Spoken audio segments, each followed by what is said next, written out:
Ke soal nomor 4. Kepada hakim penanya disilahkan.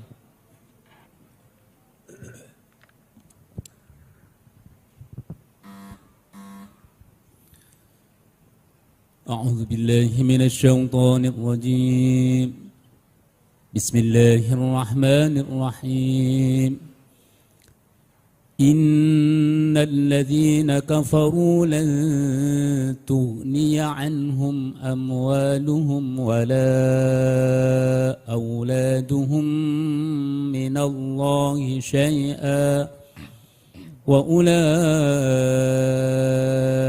هم وقود النار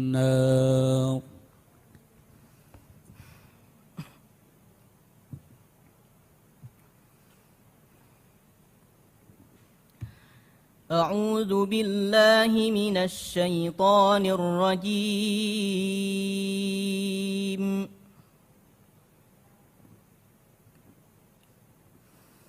بسم الله الرحمن الرحيم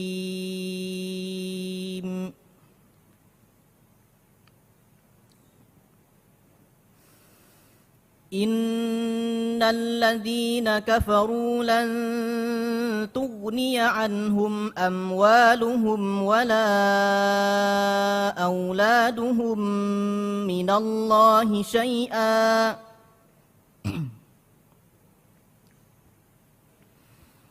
وأولئك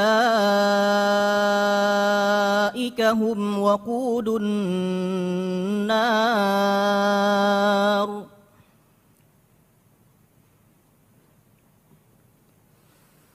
كدأب آل فرعون والذين من قبلهم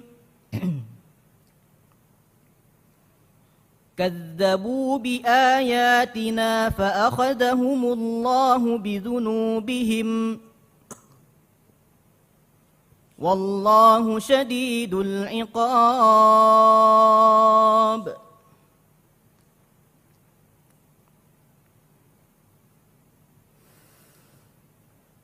قل للذين كفروا ستغلبون وتحشرون إلى جهنم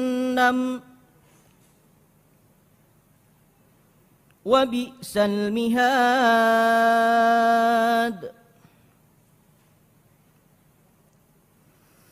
قد كان لكم آية في فئتين التقتا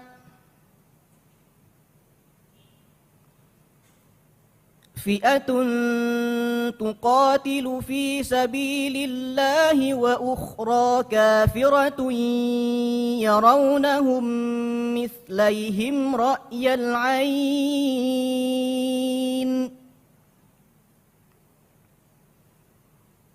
والله يؤيد بنصره من يشاء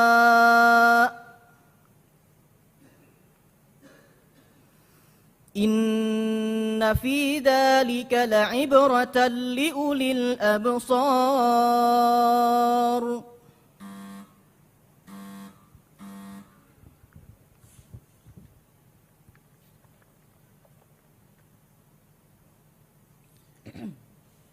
قل إني نهيت أن أعبد الذين تدعون من دون الله لما جاءني البينات من ربي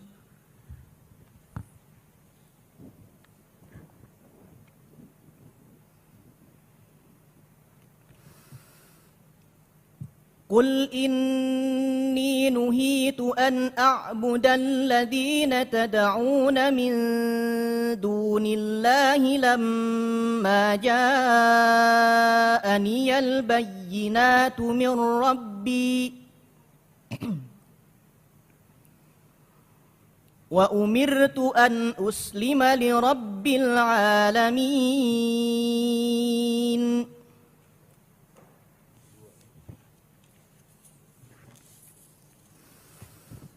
هو الذي خلقكم من تراب ثم من نطفة ثم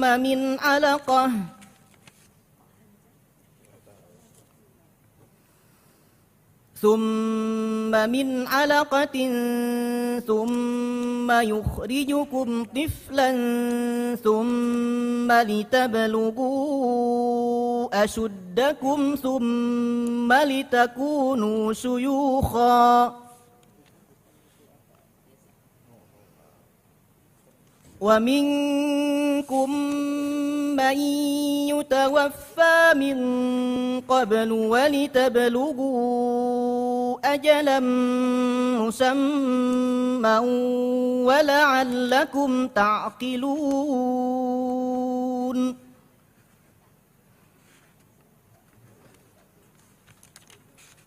هو الذي يحيي ويميت فإذا قضى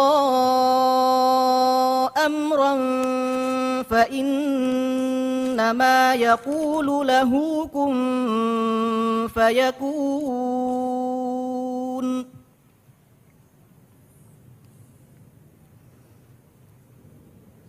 ألم تر إلى الذين يجادلون في آيات الله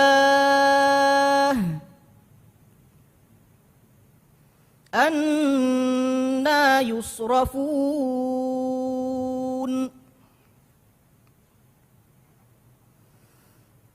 الذين كذبوا بالكتاب وبما أرسلنا به رسلنا فسوف يعلمون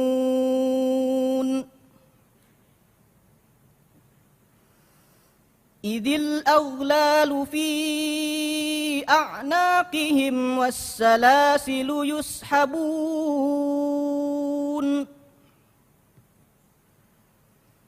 في الحميم ثم في النار يسجرون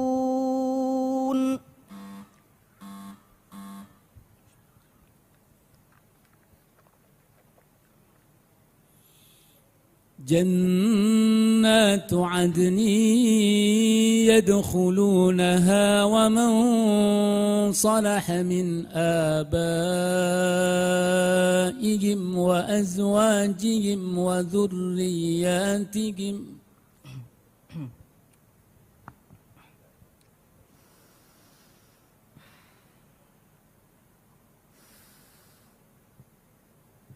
جنات عدن يدخلونها ومن صلح من آبائهم وأزواجهم وذرياتهم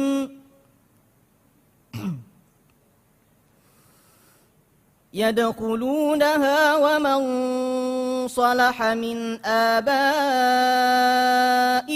وأزواجهم وذرياتهم والملائكة يدخلون عليهم من كل باب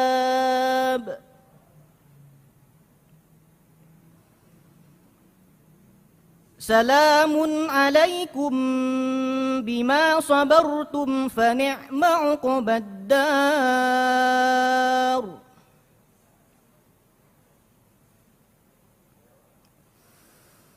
والذين ينقضون عهد الله من بعد ميثاقه ويقطعون ما أمر الله به أن يوصل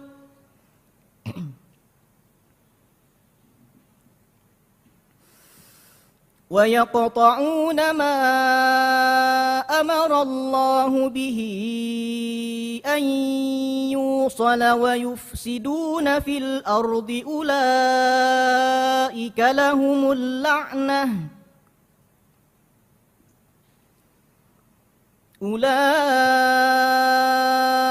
لهم اللعنة ولهم سوء الدار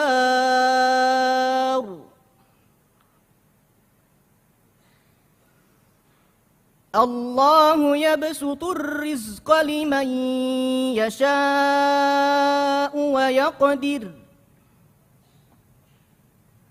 وفرحوا بالحياة الدنيا وما الحياة الدنيا في الآخرة إلا متاع ويقول الذين كفروا لولا أنزل عليه آية من ربه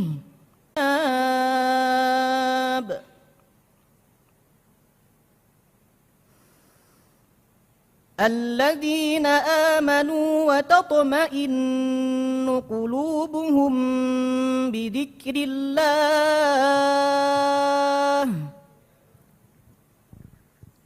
ألا بذكر الله تطمئن القلوب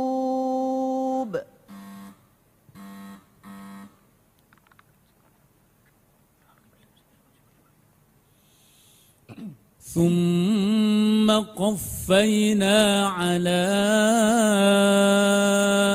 آثارهم برسلنا وقفينا بعيسى ابن مريم وآتيناه الإنجيل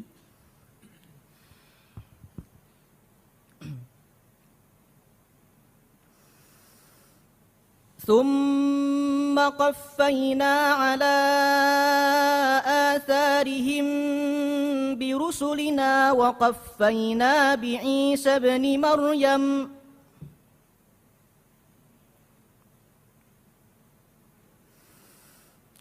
وقفينا بعيسى ابن مريم وآتيناه الإنجيل وجعلنا في قلوب الذين اتبعوه رأفة ورحمة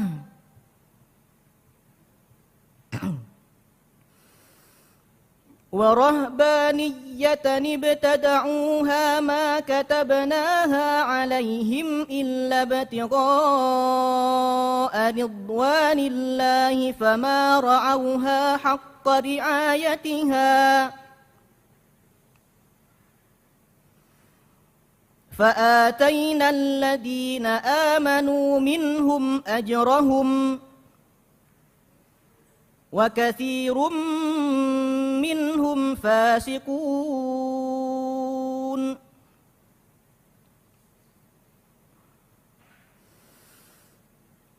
يا أيها الذين آمنوا اتقوا الله وآمنوا برسوله يؤتكم كفلين من رحمته ويجعل لكم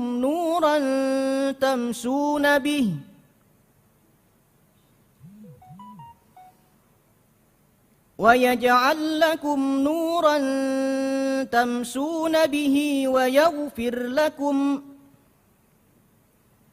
والله غفور رحيم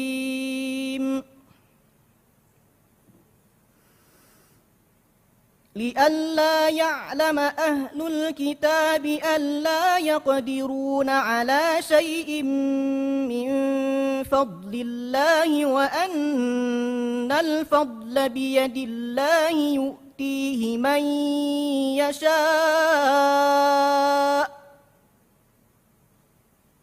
والله ذو الفضل العظيم.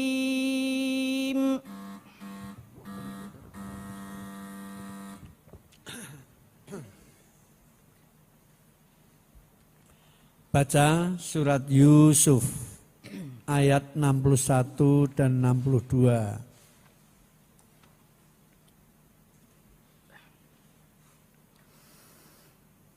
أعوذ بالله من الشيطان الرجيم بسم الله الرحمن الرحيم قالوا سنراود عنه أباه وإنا لفاعلون وقال لفتيانه اجعلوا بضاعتهم في رحالهم لعلهم يعرفونها لعلهم يعرفونها إذا انقلبوا إلى أهلهم لعلهم يرجعون.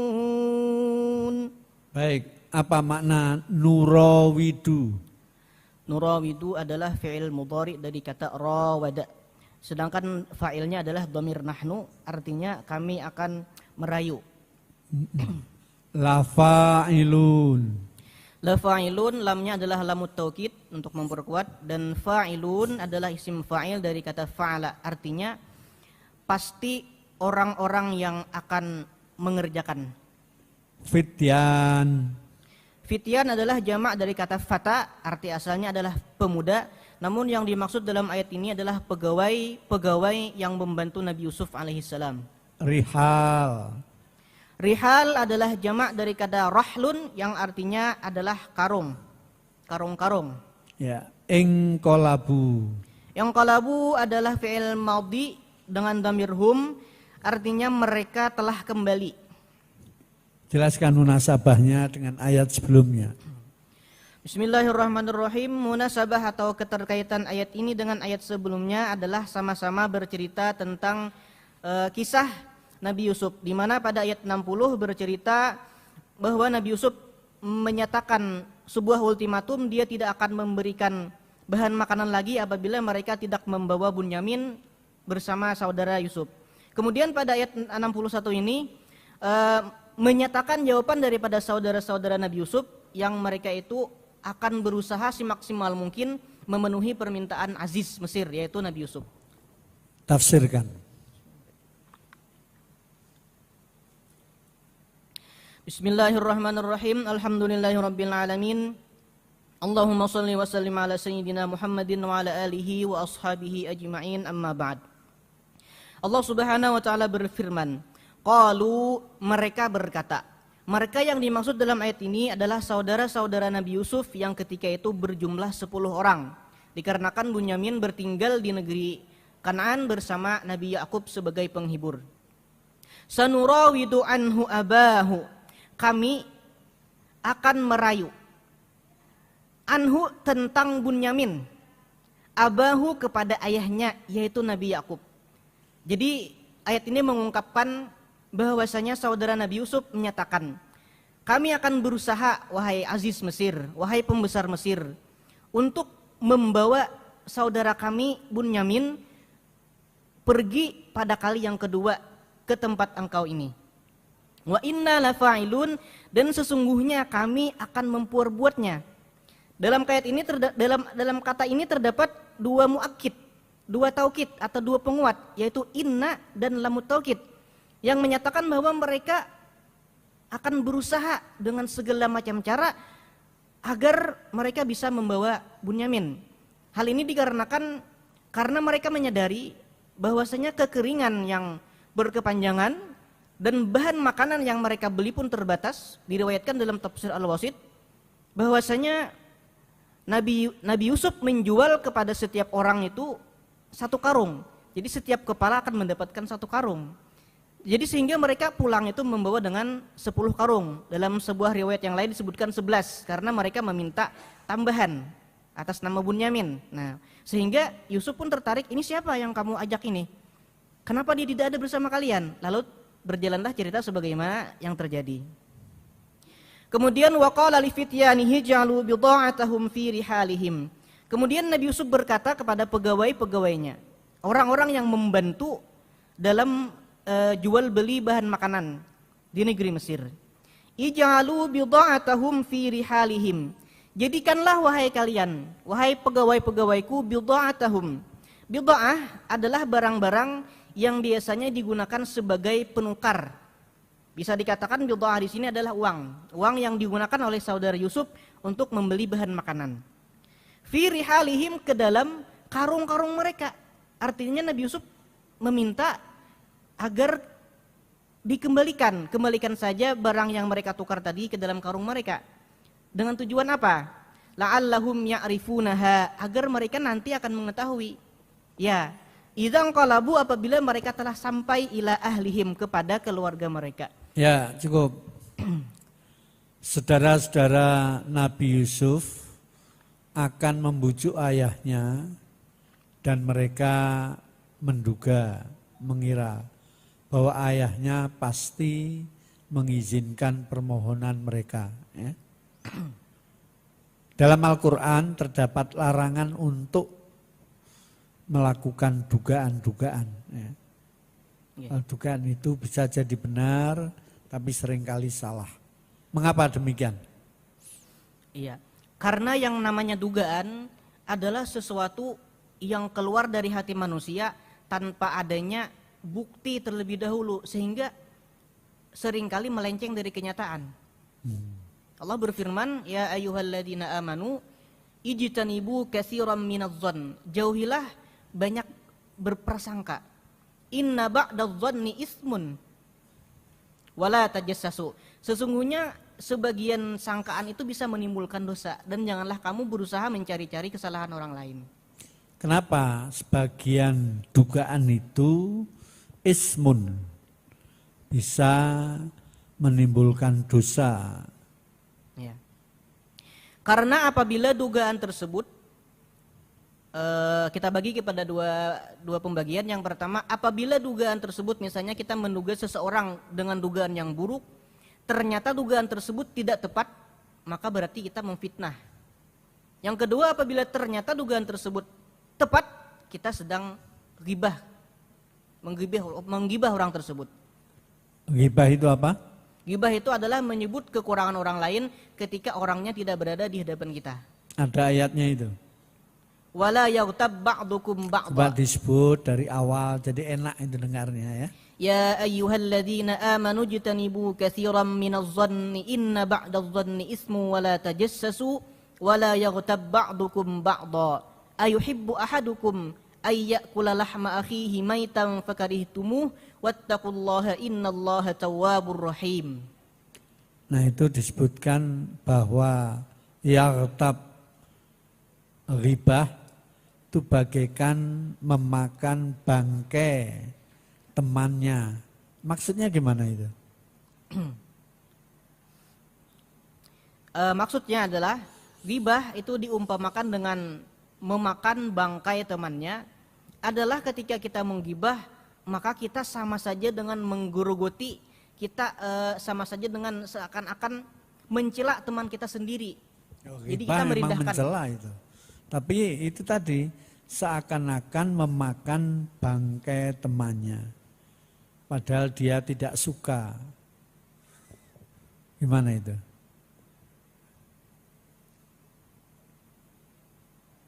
Iya, itu perumpamaan dari kita menceritakan keburukan teman kita misalnya, dan teman kita ini, dan kita tahu bahwa teman kita ini apabila kita ceritakan hal tersebut dia tidak suka. Tapi tadi memakan bangkai temannya itu gimana itu maksudnya? Banyak yang nggak paham itu. Mungkin Anda juga nggak paham juga itu. Hah? Menceritakan kejelekan berarti mengungkap-ungkap aib orang lain. Ya. Orang yang diungkap aibnya pasti tidak suka. Ya. Jangan kita mengungkapkan. Ya. Padahal mengungkap aib itu tercela. Sehingga di sini ketika mengungkap aib, membuka itu bagaikan memakan bangkai. Ada enggak ya senang makan bangkai? Enggak senang. Ya. Karih tumuhu ya. Kamu enggak senang, tapi kamu lakukan. Nah, sehingga bagaikan kamu memakan bangkai yang bau, itu melakukan sesuatu yang pasti tidak disukai orang lain, terlebih adalah orang yang bersangkutan. Itu ya. Baik, pelajaran apa yang diambil dari ayat ini? Bismillahirrahmanirrahim. Ayat ini bercerita tentang yang pertama, bahwasanya saudara Nabi Yusuf akan berusaha membujuk Nabi Yakub agar mau mengirimkan Bunyamin untuk pergi ke negeri Mesir menemui Yusuf. Yang kedua, ayat ini juga bercerita tentang Yusuf yang mengembalikan pembayaran yang diserahkan oleh saudaranya ke dalam karung-karung mereka. Yang ketiga, dari kisah tersebut kita belajar bahwasanya kita dianjurkan untuk berbuat baik, terlebih lagi apabila perbuatan baik tersebut tidak diketahui oleh orang lain. Kemudian ya 3, wallahu alam. Barakallahu fiik. Shadaqallahul azim.